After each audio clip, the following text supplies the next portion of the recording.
ಪ್ರೀತಿಯ ಬಂಧುಗಳೇ, ಮತ್ತೊಮ್ಮೆ ನಮ್ಮ ಅಂತರದೃಷ್ಟಿ ಜ್ಞಾನ ಪ್ರಸಾರ ವಾಹಿನಿಗೆ ತಮ್ಮೆಲ್ಲರನ್ನು ಆತ್ಮೀಯವಾಗಿ ಸ್ವಾಗತಿಸಿ. ಬಹಳ ದಿನ ಆಗಿತ್ತು ನಾವು ಇಲ್ಲಿ ವಿಡಿಯೋ ಅಪ್ಲೋಡ್ ಮಾಡಿ. ಯಾಕೆಂದರೆ ಅವ್ರು ಯಾರು ಹೇಳ್ತಾಯಿದ್ರು, ಮೊದಲು ನಲ್ಲಿನಲ್ಲಿ ನೀರು ಬರಬೇಕು ಅಂದರೆ ಟ್ಯಾಂಕಲ್ಲಿ ತುಂಬಿರಬೇಕು. ಹಾಗೆ ಇಲ್ಲಿ ನಮಗೆ ವಿಚಾರಗಳು ಸಿಗಬೇಕಲ್ಲ, ವಿಚಾರಗಳ ಸಂಗ್ರಹ ಮಾಡೋದ್ರಲ್ಲಿ ಸ್ವಲ್ಪ ಬ್ಯುಸಿಯಾಗಿದ್ವಿ. ಈ ವಿಚಾರಗಳು ಸಿಕ್ತು, ಹಾಗಾಗಿ ಈಗ ತಿರ್ಗಾ ಶುರು ಮಾಡ್ಕೊಂಡಿದ್ದೀವಿ. ಇವತ್ತು ಬಹಳ ವಿಶೇಷವಾದಂತಹ ದಿನ ಇವತ್ತು.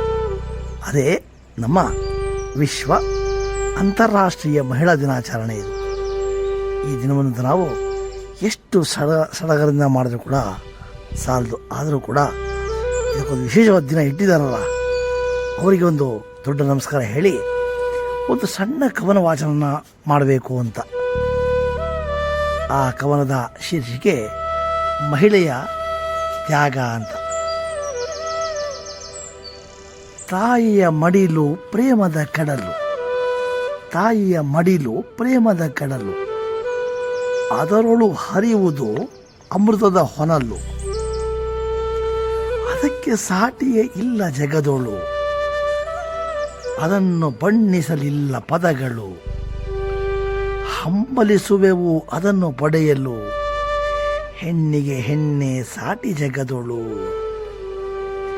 ಹೆಣ್ಣಿನ ಮಹಿಮೆ ಪರಮ ಅಪಾರ, ಬಣ್ಣಿಸಲೆಂತು ಅದರ ವಿಚಾರ, ಸುಂದರ ಬದುಕನ್ನು ಸಾರ್ಥಕಗೊಳಿಸಲು ನೀಡುವಳವಳು ಸಹಕಾರ, ಮನೆಮನಗಳನ್ನು ಬೆಳಗಲು ಅವಳಿಗೆ ಇರುವುದು ಉತ್ತಮ ಸಂಸ್ಕಾರ,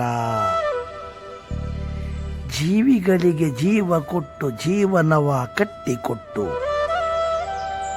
ಜೀವಿಗಳಿಗೆ ಜೀವ ಕೊಟ್ಟು ಜೀವನವ ಕಟ್ಟಿಕೊಟ್ಟು, ಜಗವ ಬೆಳಗು ಜ್ಯೋತಿ ಜನನಿ ಎಂಥ ಧನ್ಯಳೋ, ಇಂಥ ತಾಯಿಯ ಮಡಿಲಲ್ಲಿ ಮಕ್ಕಳಾಗಿ ಬೆಳೆದು ಬಂದು ಧರೆಯೊಳು ನಿಂತಿರುವ ನಾವೇ ಭಾಗ್ಯವಂತರು.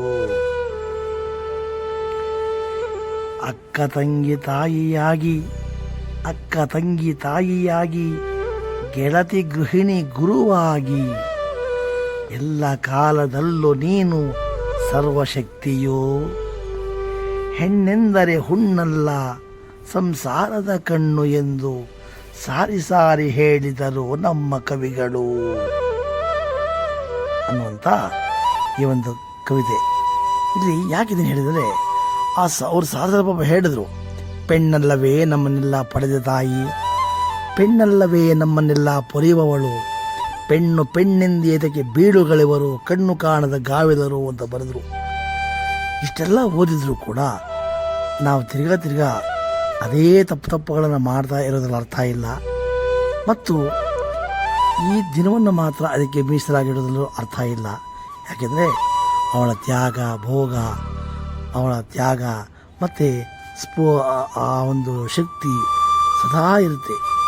ಅದಕ್ಕೆ ನಮ್ಮ ಸ್ವಾಮೀಜಿ ತುಂಬ ಚೆನ್ನಾಗಿ ಬರೀತಾರೆ ನಮ್ಮ ಕಡೆ, ಅಮ್ಮ ನಿನ್ನ ಮಧುರ ಋಣವನ್ನು ತೀರಿಸಕ್ಕೆ ಸಾಧ್ಯ ಇಲ್ಲ ಅಂತ. ಹಾಗಾಗಿ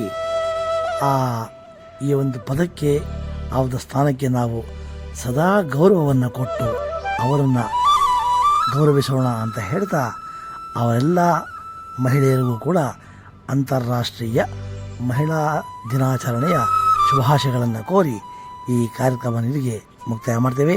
ನಮಸ್ಕಾರ.